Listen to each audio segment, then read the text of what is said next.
আমার নাম অদিতি হালদার। আমি বরিশাল জেলা থেকে এসেছি।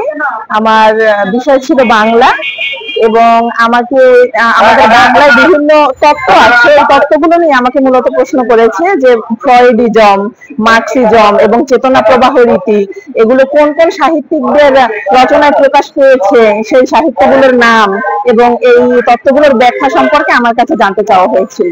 আমার নাম জুবাইদা খাতুন, আমি বগুড়া জেলা থেকে এসেছি। আমি আজকে বাংলা প্রভাষক নিবন্ধনের ভাইবা দিলাম। আমাকে প্রথমে জিজ্ঞাসা করা হয়েছিল যে আপনি মাস্টার্স শেষ করেছেন কিনা। আমি বলেছি না, আমার এখনো মাস্টার্স শেষ হয়নি। উনি বললেন যে আমার সিজিপিএ কত ছিল, তো আমি সেটা বলেছি। মধ্যযুগের কাব্য বৈশিষ্ট্য জিজ্ঞেস করেছিল, আমি সেটাও বলেছি। আমার মোটামুটি ভাইবা ভালোই হয়েছে। আমার নাম দীপ বিশ্বাস, আমি গোপালগঞ্জ থেকে এসেছি।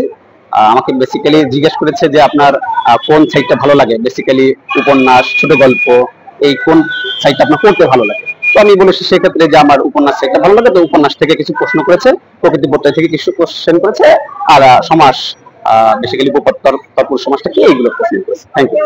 আসসালামু আলাইকুম।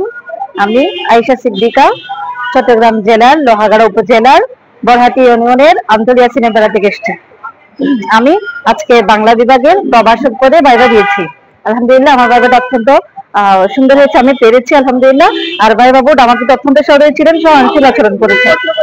আর প্রথমে প্রশ্ন করেছে যুক্তবর্ণ বিজ্ঞানের যুক্তবর্ণ কেমন হবে, লিখুন। বর্গীয় জয়ের সাথে কি হবে, হসন্ত হবে কিনা। এরপর জিজ্ঞেস করেছে রেইনকোট পরেছেন, রেইনকোটে একটা লাইন বলুন।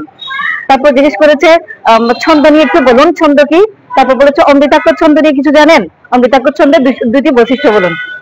তারপর বলেছে আখতারুজ্জামান ইলিয়াসের রেইনকোট যে পড়েছেন তার একটা চরিত্র বলুন।